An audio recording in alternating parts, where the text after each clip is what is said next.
recebendo mais uma vez, para nossa alegria, a Ana Tereza, que veio do Rio de Janeiro participar do primeiro simpósio da Associação dos Psicólogos Espíritas de Goiás. Ana Tereza, é uma alegria tê-la novamente aqui. Nossa, muito obrigada pelo convite, que a gente possa ter um diálogo bem gostoso hoje. Isso.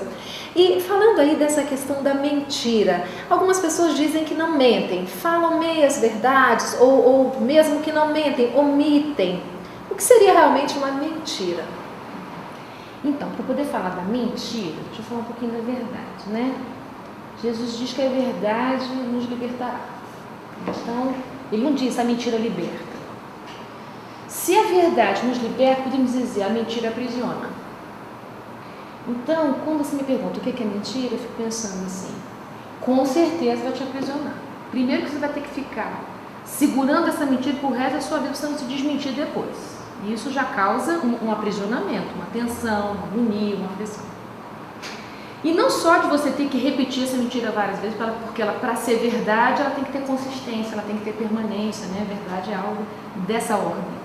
Então, para a mentira virar verdade, ela tem que se repetir, tem que ser do mesmo jeito, da mesma maneira. Qualquer contradição, ela perde o valor de verdade. Então, a mentira é tudo aquilo que, em primeiro lugar, falta consistência, falta permanência, né? Falta continuidade, não há só há contradição, né? Então, quando a gente diz assim, não, eu não menti não, eu omiti, né? Então isso é uma maneira que a gente tem, uma ilusão que a gente cria de não aceitar ou de não concordar com o lugar de mentiroso que a gente está sendo, né? Então quando a gente omite, a gente está escolhendo não contar tudo, contar parcialmente alguma coisa. Dependendo da finalidade disso, se eu quero contar uma parte hoje para contar outra parte amanhã, se eu acho que isso é estratégico, necessário e benéfico para o outro, porque eu preciso olhar primeiro para esse outro que está escutando. Por exemplo, se eu estou dizendo sobre relacionamento sexual, como nascem as crianças, para uma criança de 2 anos, eu preciso contar esta verdade de uma maneira estratégica. Não é à toa que Jesus usou parábolas para nos falar as grandes verdades da vida. Por que ele usou parábola? Porque, além da parábola poder permanecer no tempo, cada um a absorve conforme o seu crescimento, né? A sua condição de entendimento. Então, com as crianças, a gente vai usar a parábola também. Então, a gente vai contar de diversas maneiras essa verdade, mas algumas coisas a gente precisa deixar de fora para que daqui a um pouquinho mais de entendimento a gente possa acrescentar, né? Então, não contar a verdade, contar meia verdade, omitir a verdade, tem perigo, né? Do outro poder se sentir traído e com razão. Então eu diria que, assim, em primeira instância, assim, para início de conversa, verdade precisa de permanência, mentira rompe com qualquer permanência e continuidade. Embora nós saibamos que a mentira ela seja considerada socialmente como algo feio e até condenado aí pelas religiões que dizem que é pecado a mentira e tal, a maioria de nós mente em algum momento da vida. Por quê? Olha, e tem vários níveis de mentira. A gente mente sim, e a gente mente de muitos jeitos. Quando alguém que a gente não quer falar no telefone liga para nossa casa, a gente diz, olha, diz que eu não estou, diz que eu estou tomando banho. Isso é mentira, né? Porque a verdade é de coerência, não está coerente, né? Toda vez que há uma incoerência é uma mentira. Então, não estou sendo bonzinho quando faço isso, vamos dizer assim, né? E aí, nesse caso que você citou, Ana, desculpa te interromper, mas aí os nossos filhos que presenciam essa nossa atitude... Achar normal, aprende que é normal. E para os mesmos nós dizemos, não pode mentir, mentira é feio. Exatamente. De repente existe aí a contradição. Nossa, e aí ele vai para a escola e repete o movimento. Mãe, eu não vou fazer prova hoje, vou dizer para a professora que eu fiquei doente. E ele não está doente, ele não quis estudar. E aí você vai dizer para ele, não, você precisa dizer para a professora que você não estudou, meu filho. Né? Então, como é que você pode esperar que ele cumpra com isso se você também não está cumprindo, né, com ele? Isso é muito interessante. Como é que a gente pode usar 2 pesos e 2 medidas? Então, você sai do supermercado, por exemplo, e recebeu um troco maior, seu filho presenciou. Mãe, o troco veio maior, então a gente não conta nada para ninguém, né, mãe? Vamos para casa. Quem errou foi o caixa, não foi a gente, né? Então, você como responsável, não, nós precisamos voltar lá. Porque isso vai trazer prejuízo para o caixa, ele vai ter que prestar contas disso. 10 centavos que seja. Porque essa verdade que você está ensinando ao seu filho a contar, através da sua ação, ele vai repetir esse movimento para frente. Então, tudo que a gente faz é sempre em rede, é em teia. O que a gente faz com o filho, ele vai fazer com os outros à frente. Se não raro, com você mesmo. Ele vai mentir para você. Deixa eu chegar na adolescência então, né? Como é difícil para os filhos dizer a verdade para a gente. Agora, existe algum tipo de mentira que é, digamos, aceitável? Aceitável, cada caso é um caso, né? Mas eu diria que não acredito que uma mentira traga benefício. Essa mentira que a gente chama de mentirinha branca, né? No livro Vida Feliz, eu sou um membro do capítulo. A Joana de Anjos fala sobre essa mentira branca que parece que não causa mal nenhum, né? Mas causa sim. Por exemplo, paciente terminal, né? Você deve dizer para o paciente terminal que está nos últimos dias da sua vida? Eu creio que sim. Para que ele tenha o livre-arbítrio de fazer o que quiser com os seus últimos dias de vida. Que ele possa se despedir, que ele possa pedir perdão, ou que ele possa se arrepender, ou que ele possa até se revoltar. Nós temos o direito de saber dos nossos médicos o que a gente tem de direito daqui para frente e dos nossos familiares, né? Então, enganar um paciente, enganar uma pessoa que vai morrer daqui a horas, não importa, é importante, muito importante que ela saiba o que está acontecendo com ela, é direito de todos nós. Isso, né? Então, a princípio, eu creio assim, nenhuma mentira é aceitável, porque assim, quem não é fiel no mínimo, como é que vai ser fiel no máximo? Né? Se eu não consigo ser verdadeiro no pequeno, nas pequenas situações, como é que eu posso esperar de mim conseguir sustentar a verdade nas situações graves da minha vida? Mas há uma mentira importante que acontece com o ser humano, que são as ilusões, é a mentira que a gente conta pra gente, essa eu acho a pior. Porque quando a gente mente pro outro, a gente vai saber com aquilo, de repente o outro descobre a verdade e tal, mas a mentira que a gente conta pra gente é muito sério, gente. E a gente acredita muito, a gente né? acredita de verdade, né? Eu converso com pessoas que fazem dieta, como é sério isso, né? Não, eu não comi nada, eu como pouco, você vai ver o prato tem né, uma intensidade, né, de alimentos impressionante, né? Mas para ele, aquilo não é daquele jeito. Então, eu queria acrescentar isso na nossa reflexão. A verdade, uma mentira, tem a ver com o modo de ver as coisas. O modo como eu olho as coisas também interfere. Então, como eu vou classificar uma situação, se aquilo é muito ou pouco, se aquilo é pequeno ou grande, o que pode ser grande para mim, para você pode ser pequeno. Então, o que pode ser para mim uma coisa inaceitável, para você pode ser aceitável. Por quê? Nós temos diferentes evoluções morais aqui na Terra, nós estamos numa faixa evolutiva, aqui tem vários graus, né? Então, às vezes, uma pessoa é muito severa no que diz respeito a contar a verdade máxima e absoluta, nos seus mínimos detalhes, e outro já não é tanto. Então, o modo de ver as coisas influencia também naquilo que eu vou dizer. Então, o que para mim pode ser um prato muito grande, eu estou dizendo para você que eu como muito ou pouco, vai depender dessa minha experiência. De repente é grande para você e para mim não. Não é. E aí eu estou achando que você está mentindo, não é? Então, isso também tem que dar a nossa reflexão. Eu posso considerar que você está mentindo porque você está dizendo isso, na verdade não é, para você que não é daquele jeito. Então, eu também preciso olhar isso. A forma como se vê. A forma como você vê aquilo. Então, assim, atendimento fraterno, isso é muito importante. Você precisa entender como o outro vê. Quando as pessoas também estão sob adoecimentos mentais de grande porte, né? Estou falando aqui das esquizofrenias, das pessoas delirantes, é uma verdade mesmo para ela, real e concreta, que tem alguém perseguindo, que tem alguém fazendo mal para ela, aquilo é verdadeiro. Então eu preciso, junto com ela, acreditar naquela verdade, não precisa eu acreditar daquele jeito, mas entendendo que ele tem algum motivo pelo qual precisa acreditar aquilo daquela maneira. E se eu for contrário a ele, de frente, em vez de ajudar, eu vou complicar, vai atrapalhar. Então eu preciso acreditar junto com ele, para junto com ele caminhar para outra verdade. Por exemplo, quando a gente está numa mesa mediúnica e aquele espírito que vem conversar não sabe que desencarnou. Eu não posso dizer essa verdade assim. De sopetão. De sopetão. Eu preciso junto com ele e descobrindo junto com ele que está desencarnado. Então aí não é que eu estou mentindo. Eu estou junto com ele, desvelando essa verdade no tempo e na maneira que ele pode escutar e perceber.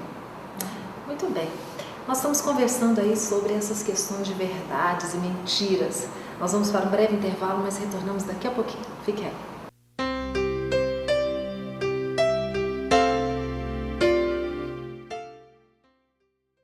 Olá! Visite a Feira de Livros Espíritas na Praça dos Bandeirantes, em Goiânia, de 2 a 6 de setembro, das 8 às 18 horas. Livros promocionais a partir de R$ 3,00. Informações www.feego.org.br. Realização: Federação Espírita do Estado de Goiás.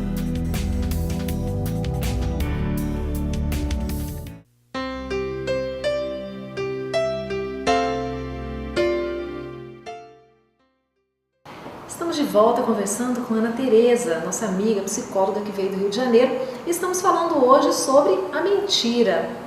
Ana, quando nós falamos algo que mesmo sendo mentira, nós repetimos, acreditando que seja uma verdade, isso é menos condenável? Acho que não. Continua tão condenável quanto, porque a mentira ela permaneceu. O que eu acho grave é que de tanto repetir você mesmo já está acreditando, então já virou verdade para você. Então é muito sério quando a gente, ao repetir uma mentira tantas vezes, aquilo se tornou real para mim, verdadeiro para mim, e mesmo quando o meu melhor amigo, senta juntinho de mim para poder mostrar que não é bem aquele o caminho, que eu não estou olhando bem e tal, e eu começo a entender aquilo como ofensa, ou que está contra mim, então a situação está muito grave mesmo. Então no livro dos Médiuns, capítulo 23, quando Kardec mostra os sinais de obsessão, esse é um dos sinais. Os espíritos obsessores afastam as pessoas que poderiam abrir os nossos olhos para a verdade. Então a gente está mergulhado no mar de mentira. Tem que ter muito cuidado com isso. Quando você não consegue suportar, ouvir o que seus amigos estão te dizendo, tem alguma coisa ali. Você precisa refletir. E aí sobre reflexão eu também queria dizer assim, há grandes mentiras que a gente acredita porque tem quórum. Porque muitos estão dizendo, então isso quer dizer a verdade. Isso não é um critério de verdade. Quantidade de pessoas dizendo a mesma coisa. Por exemplo, Jesus quando começou a falar, ele era um falando. E nem por isso deixou de ser verdadeiro. Então, por exemplo, na época do nazismo, em que tinham grandes números de pessoas pensando ao mesmo tempo sobre a mesma coisa, que era uma verdade. Que teriam que buscar uma raça pura. Então, grandes crimes são cometidos em nome de verdades, aspas, porque tem quórum. Então, cuidado com essas verdades que são veiculadas, porque muitas pessoas estão dizendo a mesma coisa. Por exemplo, todo mundo faz isso, então isso é bom. Todo mundo faz isso, qual é o problema? Se todo mundo é corrupto, qual é o problema? Se todo mundo mente, qual é o problema? Se todo mundo leva uma porcentagem aqui, qual é o problema? Então, essa pergunta, qual é o problema, ela mesma já é um problema. Porque isso é a gente tentando racionalizar que a gente está mentindo, a gente e justificar um comportamento lesivo. Olha só. Então a gente vai procurando aliados, numa mentira para ela virar verdade. Então a gente precisa ter muito cuidado com isso. Calúnia, por exemplo, é isso. Você vai contando uma mentira de um para o outro, você já ganhou quórum, já ganhou estatuto de verdade. E quando a gente fala aí da calúnia, muitas vezes eu invento algo sobre alguém, muitas vezes até com a intuição de prejudicá-lo, mas sem medir as consequências. E isso pode, às vezes, destruir a vida do outro. E quais são as consequências para esse mentiroso? Olha só, tem uma filósofa existencialista chamada Hannah Arendt, que ela diz que as nossas ações são irreversíveis e imprevisíveis. O que isso quer dizer? Tudo aquilo que a gente faz, que a gente fala, que a gente propaga e tal, não tem mais como voltar atrás. Você pode até pedir perdão, você pode pedir desculpa, mas aquele ato ele não volta no tempo para você refazer de um outro jeito. A gente pode recomeçar deste ponto e tendo que saber com as consequências. E as consequências elas são imprevisíveis, ou seja, a gente não tem mesmo como calcular as consequências das nossas ações. A gente prevê até um certo tempo de desdobramento, a gente não consegue perceber todos os desdobramentos das nossas ações. Por exemplo, imagina aqui uma coisa tão linda que é quando a gente fica grávida, a gente vai ter um filho, aquela alegria danada. Mas a gente não sabe o que vai ser a convivência com aquele espírito. A gente não sabe que desdobramentos virão daquela escolha que eu fiz de ser mãe. Mas eu tenho até um pedacinho, e a gente investe nesse pedaço, e esse investimento segue o seguinte. Então as nossas ações são mesmo imprevisíveis e irreversíveis. A gente precisa ter muito cuidado com as nossas palavras, com os nossos pensamentos, com as nossas ações. Porque mesmo eu não tendo a intenção total de prejudicar um grupo, eu quero só prejudicar aquele que eu tenho ciúme, inveja ou raiva, e crio uma pequena mentirinha que enquanto um conto, aumenta um ponto. Essa pequena mentirinha vai virando mentirinha média, fica um mentirão. E mesmo que ninguém saiba que foi você que começou, você sabe. E aí a sua consciência... Você sabe, né? Diz o Sócrates que ele prefere estar em desacordo com uma multidão do que em desacordo consigo mesmo. É isso, porque aí a gente se sente culpado. Para libertar a gente dessa culpa, gente, é um trabalho tão grande, era muito mais fácil não mentir. Evitar. Bom, nós vamos novamente para um breve intervalo e no próximo bloco vamos aprender como lidar com os mentirosos. Mas antes, assista Calcide Sarroris com o quadro O Evangelho Responde. Voltamos já.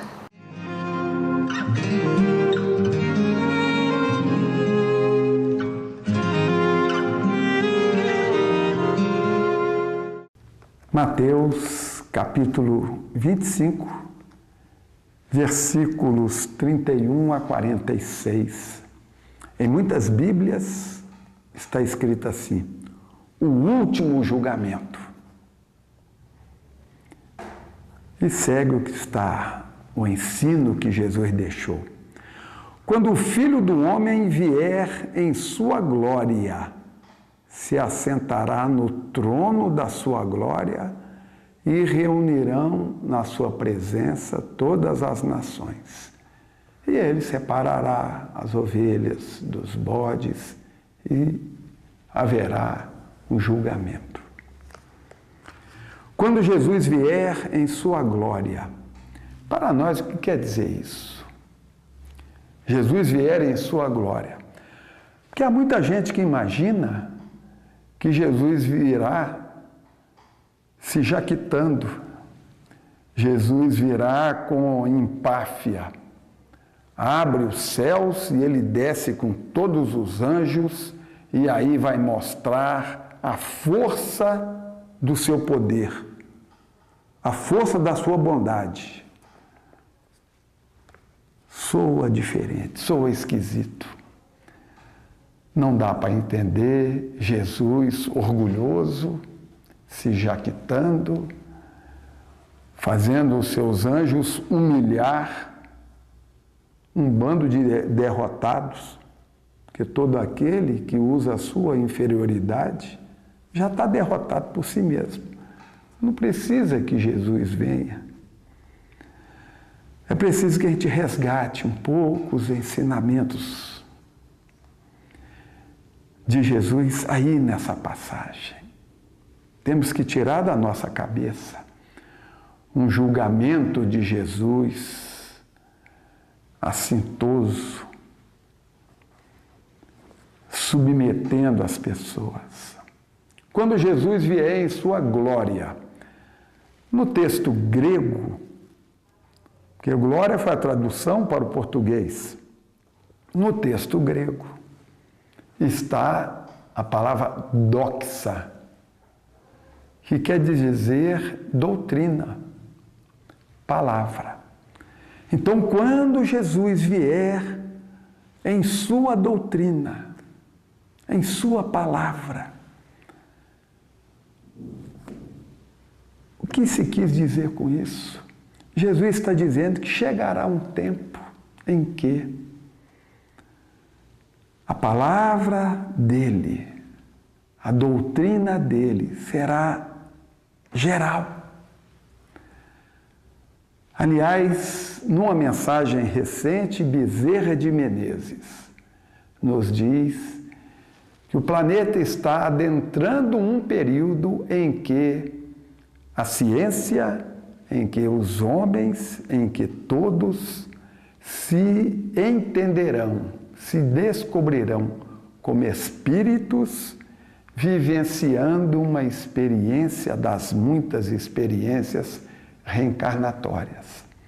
Teremos a certeza de que somos espíritos, teremos a certeza de que estamos vivenciando uma experiência reencarnatória. Nesse momento, a palavra do Cristo estará com todos. Não será o Cristo que virá submeter-nos a todos, principalmente àqueles que não o seguem, mas sim todos nós. A humanidade inteira se colocará de pé com os ensinamentos da doutrina, da palavra do Cristo. O Evangelho responde.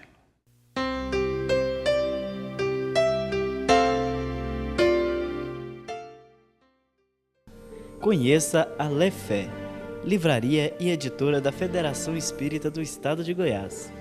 Menores preços, obras selecionadas, conforto e garantia. Facilidade no pagamento, entrega a domicílio. Venha tomar um cafezinho com a gente.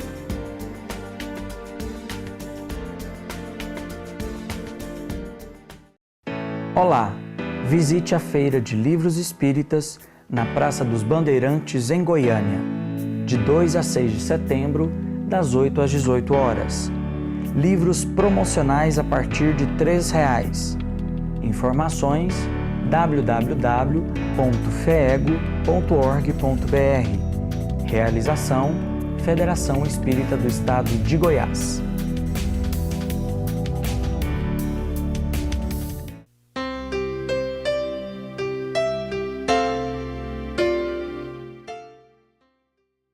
Estamos de volta com o nosso bate-papo muito agradável com a Ana Tereza, falando aí sobre a mentira, esse hábito terrível que tantos de nós temos. Ana Tereza, nós às vezes aprendemos a identificar pessoas que mentem.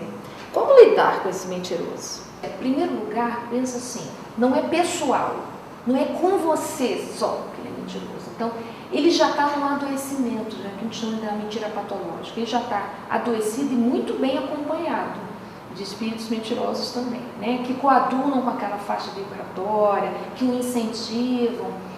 E aí é legal a gente olhar assim, ele não foi mentiroso de repente, teve um momento em que ele derrapou e fez essa escolha, que me parece que é a escolha do medo que a gente tem de enfrentar a verdade, né? O mentiroso grande, ele começou mentiroso pequenininho, e ninguém disse para ele, ninguém o alertou, ou ninguém percebeu, ou ele não pôde escutar, alguma coisa aconteceu, então é preciso compaixão.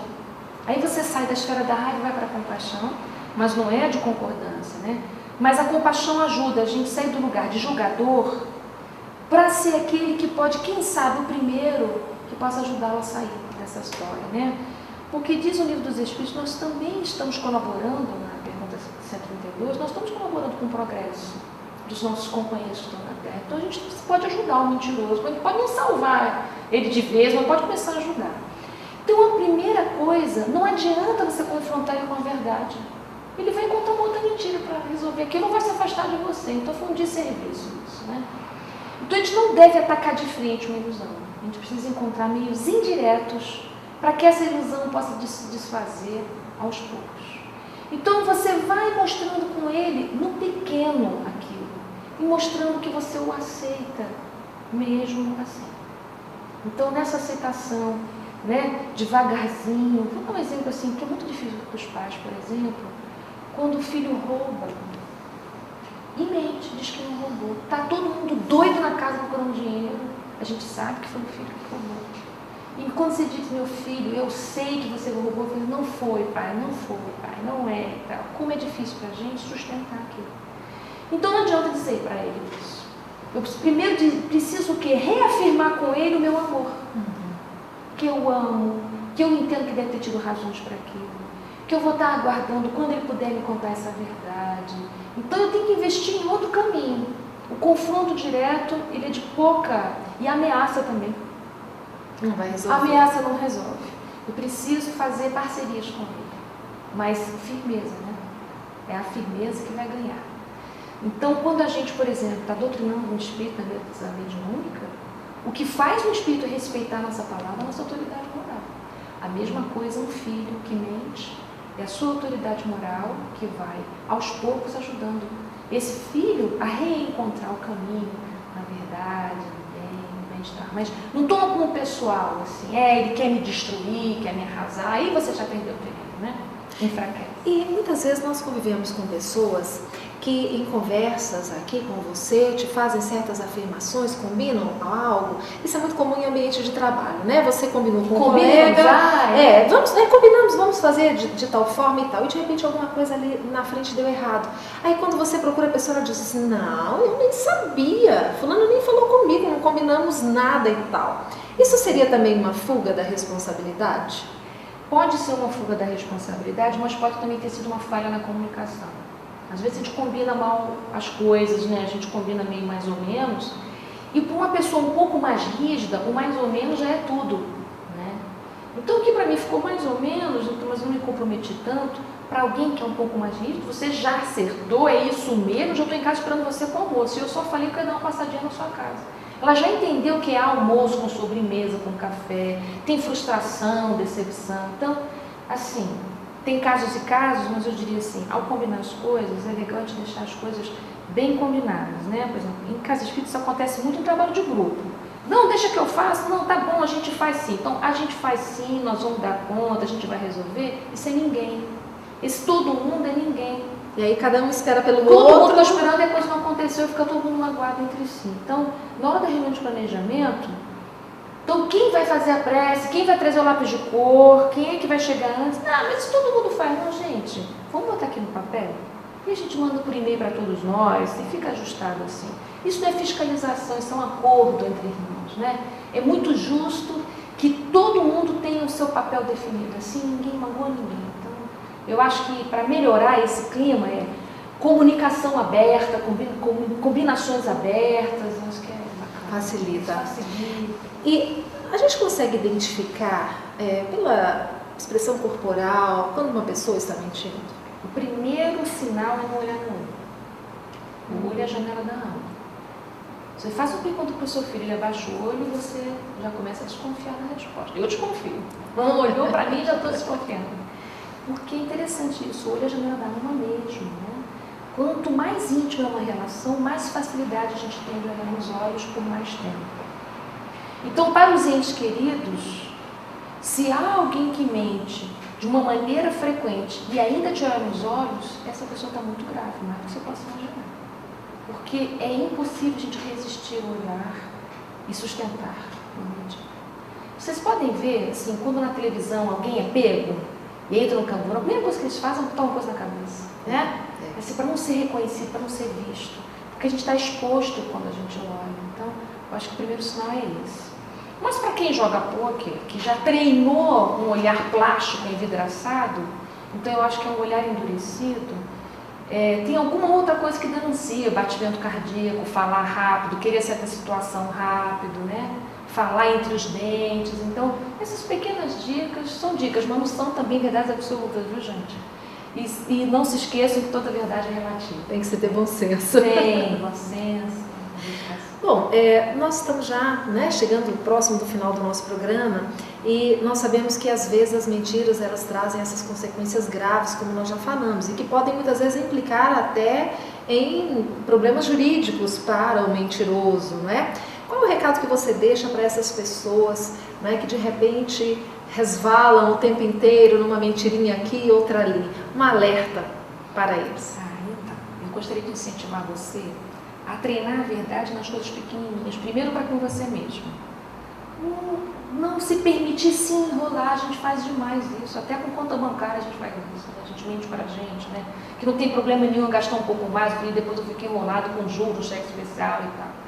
Então prestar atenção a essa falta de fidelidade a você nos pequenos atos. Não faz mal comer esse docinho aqui, não faz mal esse atraso aqui, não faz mal, não faz mal. Quando a gente abre muitas concessões, depois o caminho de volta é mais difícil, né? Então, o alerta que eu daria, não existe ato sem consequência.